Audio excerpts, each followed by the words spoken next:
Hey everyone, welcome to my channel. तो आज हम करेंगे combustion and flame chapter number 6 third part करेंगे आज हम वीडियो का।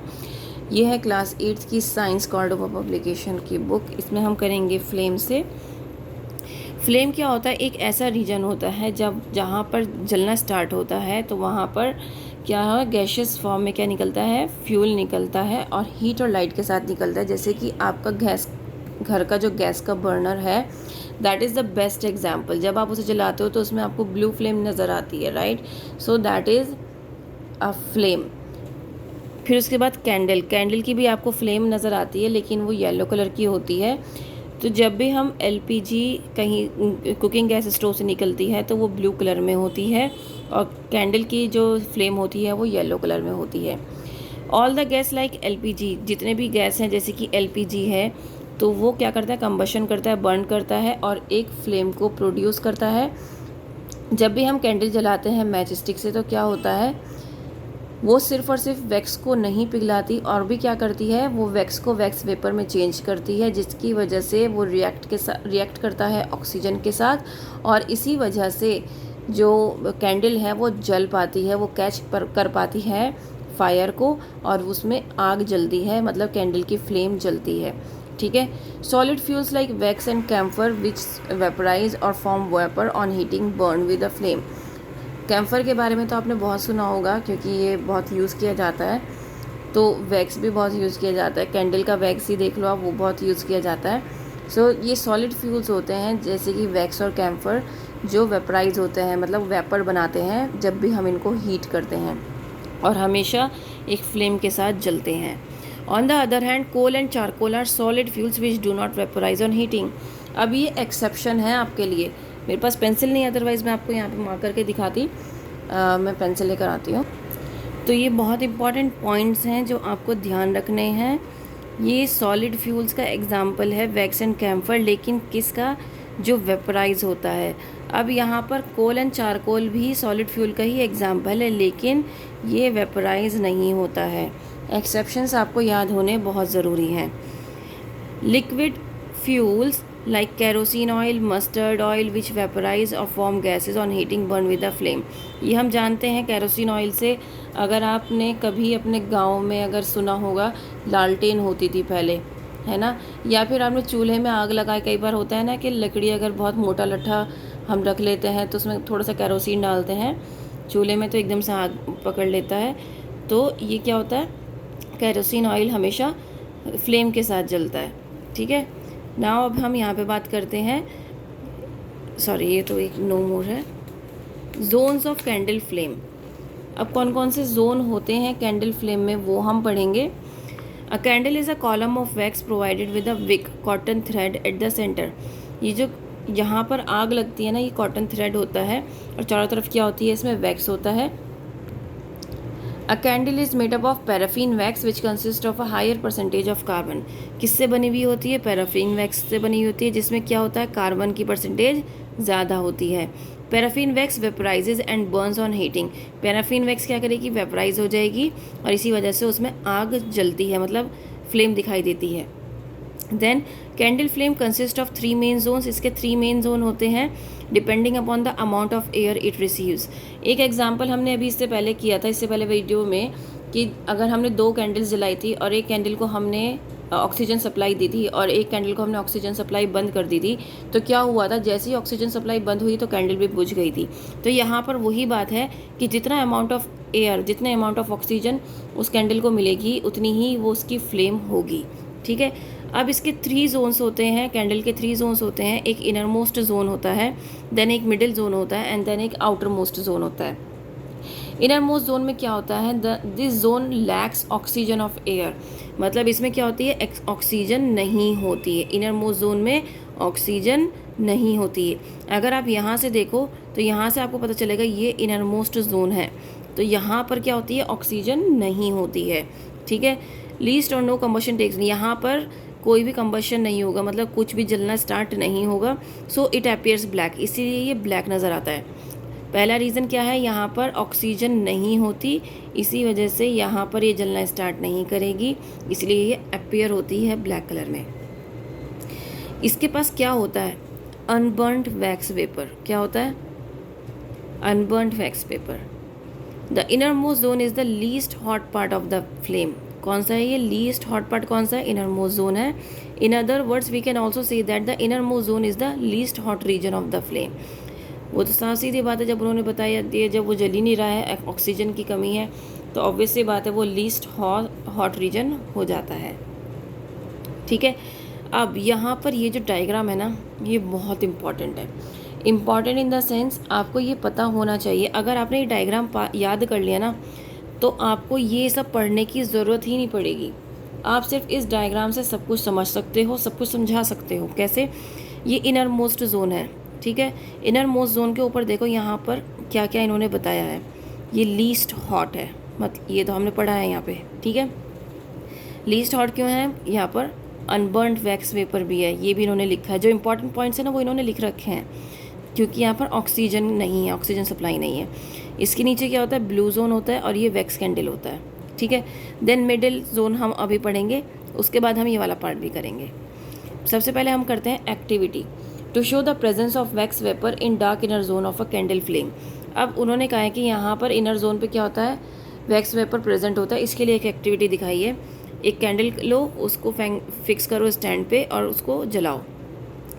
When there is a steady flame, hold a glass tube with a pair of tongs and introduce its one end in the dark zone of the candle flame. अब इस तरीके से क्या करना है? टोंग से इसको पकड़ के डार्क जोन में ले जाना है। Now bring a lighted match stick near the other end of the glass tube from which the greyish white vapour is coming out. और एक जलती हुई माचिस की तीली यहाँ लाओ, तो आप देखोगे कि यहाँ पर क्या होगा?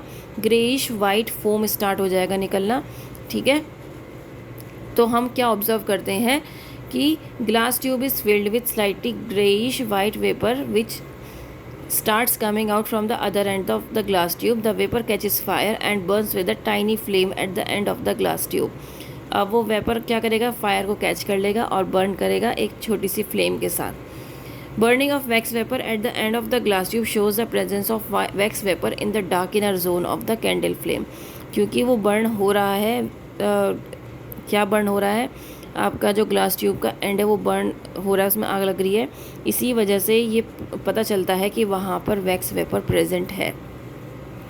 मिडिल जोन का हम क्या पढ़ेंगे? मिडिल जोन में हम पढ़ेंगे कि ये there is in not enough air, यहाँ पर बहुत ज़्यादा एयर प्रेजेंट नहीं होती, मतलब ऑक्सीजन आपको प्रेजेंट नहीं होती है। और पार्शियल और incomplete burning of wax vapour produces carbon particles and carbon monoxide. इस वाले जोन में क्या था? इनर मोस्ट में सिर्फ कार्बन था, ठीक है। यहाँ पर क्या है? आपको कार्बन पार्टिकल्स के साथ कार्बन मोनोऑक्साइड भी है। Unburned carbon particles becomes hot and emit yellow light, so it is glow of hot carbon particles. Yellow light किसकी वजह से है? किसकी वजह से है yellow light? Glow of hot carbon particle की वजह से। किसकी येलो लाइट की बात कर रहे हैं हम? कैंडल की येलो लाइट। कैंडल का येलो कलर कौन से जोन में दिखाई देता है और किस वजह से होता है? मिडिल जोन में होता है। किसकी वजह से होता है? Glow of hot carbon particle की वजह से। Which makes the middle zone of a flame luminous, जिसकी वजह से वो ल्यूमिनस हो जाता है। ल्यूमिनस का मतलब होता है जो लाइट देता है। These carbon particles leave the flame as smoke and soot. The middle zone of a flame is moderately hot. This zone is the major part of the candle flame. अब ये क्या है? मेजर पार्ट है, याद रखना इसको, ये important है, ठीक है। ऐसे इन्होंने यहाँ पर एक और एग्जाम्पल दिया है मेजर पार्ट को, आई मीन मिडिल जोन को इन्होंने चेक करने के लिए। तो ये एक्टिविटी आप खुद से पढ़ लीजिएगा। आउटर मोस्ट जोन में क्या होता है? क्या है? The inner there is a plenty of air. यहाँ पर आपको एयर मिलेगी, ऑक्सीजन सप्लाई ज़्यादा मिलेगी, सो पूरा कंबशन होता है वैक्स वेपर का, ठीक है, जिसमें कार्बन डाइऑक्साइड भी निकलती है और वाटर वेपर भी। It has the highest temperature in the flame. इसका सबसे ज़्यादा टेम्परेचर होता है। ये क्या होता है? हॉटेस्ट जोन होता है। और outer most is quite thin and non luminous. ये थिन होता है और नॉन ल्यूमिनस भी होता है। At the base of the wick there is oxygen rich region where carbon monoxide burns with blue colour. अब यहाँ पर आ जाओ, इस वाली पिक्चर पे। हमने अभी मिडिल जोन के बारे में पढ़ा कि मॉडरेटली हॉट होता है और सबसे इम्पॉर्टेंट पार्ट होता है, इसमें येलो कलर की लाइट होती है, ठीक है। और आउटर मोस्ट जोन क्या आता है? हॉटेस्ट पार्ट होता है, ठीक है। कंप्लीट कंबशन यहीं पर हो रहा है, ठीक है। दूसरी बात ये इन्होंने कहा कि ये जो है ब्लू जोन क्यों कहा गया है? ब्लू जोन इसलिए कहा गया है क्योंकि यहाँ पर सबसे ज़्यादा ऑक्सीजन प्रेजेंट है तो इसी वजह से क्या होता है, यहाँ पर कार्बन मोनोऑक्साइड के साथ क्या होगा, ये मिक्स होके ये बर्न करेगा, जिसकी वजह से ये ब्लू फ्लेम देता है। ठीक है, इसीलिए इस जोन को क्या कहा जाता है, ब्लू जोन कहा जाता है। ठीक है, ये कुछ पार्ट्स हैं जो मैं आपको अच्छे से समझा रही हूँ, प्लीज़ इनको इसी तरीके से करो, या फिर आप जैसे यहाँ पर आपने लिख लिया है, इसी के आगे दो दो पॉइंटर्स लिख लो, ताकि आपको ये पूरा पैराग्राफ याद करना ना पड़े। जो मैंने आपको इंपॉर्टेंट पॉइंट्स बताए हैं उनको पॉइंटर्स की तरह आप यहाँ पर लिख लो। तो ये अगर डायग्राम आपको याद हो गया ना, ये जिस तरीके से मैंने आपको बता रही हूँ उस तरीके से लिख लिया, आपको फुल मार्क्स देने से कोई नहीं रोकेगा। Goldsmiths blow the outermost zone of a flame with a metallic blowpipe for melting the pieces of gold and silver into desired shapes to make jewelry. Goldsmith क्या करते हैं, सिर्फ आगे की उसको जलाते हैं, जैसे आप यहाँ पर देख सकते हैं इस पिक्चर में। ठीक है, अच्छा आपको दिखाई दे रही है, ताकि वो ज्वेलरी के पीस को मेल्ट कर सकें। When air is blown through blowpipe into the flame, it helps in the rapid combustion of unburned fuel and hence makes the flame hotter, sufficient to melt gold and silver. तो क्या करते हैं, पीछे से जैसे ही वो ब्लो होता है, ब्लो पाइप से फ्लेम आती है, फ्लेम निकलती है, ब्लो करने से फ्लेम निकलती है, उससे क्या होता है, एकदम से कंबशन स्टार्ट हो जाता है, जलना स्टार्ट हो जाता है, जिसकी वजह से इतनी हीट निकलती है, वो जो कंबशन होता है वो इतना हीट अप होता है कि उससे गोल्ड मेल्ट हो सकता है और सिल्वर भी मेल्ट हो सकता है आराम से। ठीक है, तो यहाँ पर नॉन ल्यूमिनस जोन का हॉटेस्ट पार्ट का इन्होंने यहाँ पर बताया है कि किस तरीके से आप ये एक्टिविटी कर सकते हैं। तो कॉपर वायर से एक्टिविटी है, अगर आप करना चाहें तो आप घर में करके देख सकते हैं। अब यहाँ पे difference between the 3 zones of a candle flame, ठीक है, ये बहुत इम्पॉर्टेंट है। ठीक है, बहुत ज़्यादा इम्पॉर्टेंट है। अगर आपने ये पढ़ लिया, आपके ना, आप ये सोचिए कि आपके बहुत सारे हॉट्स के क्वेश्चंस कवर अप हो जाएंगे अगर आपने ये टेबल याद कर ली। पैरामीटर्स उन्होंने दिए हैं, ठीक है, हमने जिस तरीके से समझाया है वो अगर आपको अच्छे से आता है तो ये आपके लिए कुछ भी नहीं है, राइट। इसको आपको अलग से याद नहीं करना पड़ेगा, क्योंकि आपने जो डायग्राम के थ्रू मैंने आपको समझाया है वो अगर आपने अच्छे से पढ़ लिया तो इसको आपको याद नहीं करना पड़ेगा, बस एक बार इसको अच्छे से पढ़ना पड़ेगा। नाउ हम करते हैं multiple choice questions. Which of the following is a supporter of combustion, ये हम जानते हैं ऑक्सीजन से ज़्यादा अच्छा कोई सपोर्टर है ही नहीं। Which of the following is not an inflammable substance, so glass